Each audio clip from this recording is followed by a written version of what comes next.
ओशो कहानियाँ, भगवान से शिकायत।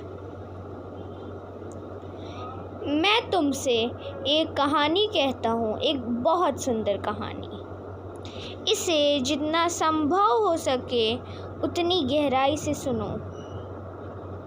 एक महिला और उसका छोटा सा बच्चा समुद्र की लहरों पर अठखोलियाँ करू रहे थे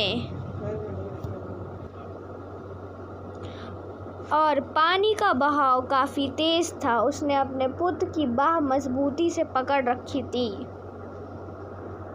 अरे वो प्रश्न पावुर्क जलकीड़ा में संलग्न थे कि अचानक पानी की एक विशाल भयानक तरंग उनके सामने प्रकट हुई। अचानक पानी की एक विशाल भयानक तरंग उनके सामने प्रकट हुई तो उसको देखा ज्वार की यह लहर उनके ठीक सामने ही ऊपर उठती चली गई और उनके ऊपर छा गई। जब पानी वापस लौट गया तो वह छोटा बच्चा कहीं दिखाई नहीं पड़ा। शोकाकुल माँ ने मेलीवन तुम कहाँ हो? मेलीवन चिल्लाते हुए पानी की तरफ उसको खोजा।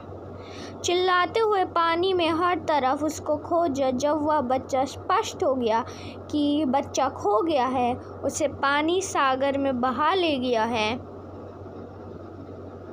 अपनी आँखों आकाश की ओर उठाई और प्रार्थना की, ओ प्रिय, ओ दयालु परमपिता, कृपया मुझ पर रहम कीजिए और मेरे प्यारे से बच्चे को वापस कर दीजिए। आपसे मैं आपको प्रति शबुष्ट आभार का वादा करती हूँ कि मैं अपने पति को पूर्ण कभी धोखा नहीं दूंगी। मैं अब अपने आयकर को जमा करने में दोबारा कभी धोखा नहीं करूँगी। सभी गलत शौक बस केवल कृपया करके मेरे पक्ष लीजिए और मेरे पुत्र को लौटा दीजिए। बस तभी पानी की एक और दीवार प्रकट हुई और उसके सिर पर गिर गई। बस तभी पानी की एक और दीवार प्रकट हुई और उसके सिर पर गिर पड़ी। उसको चूमा, उसने अपने बच्चे को चूमा और अपने से चिपटा लिया। फिर उसने उसी एक क्षण को देखा और एक बार फिर अपनी निगाहों स्वर्ग की ओर उठा दी। ऊपर की ओर देखते हुए उसने कहा,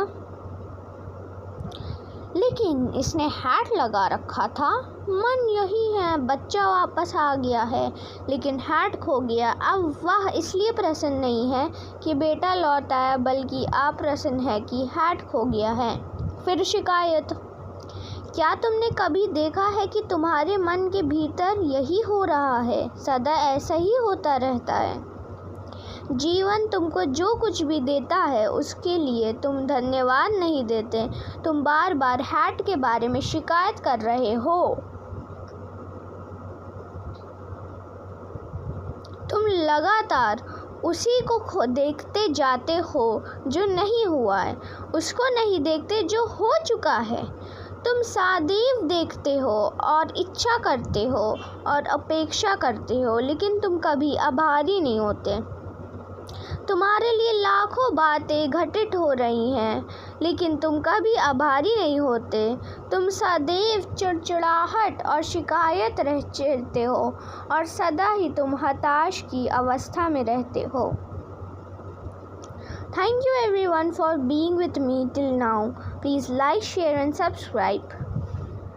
We will be starting religious stories also.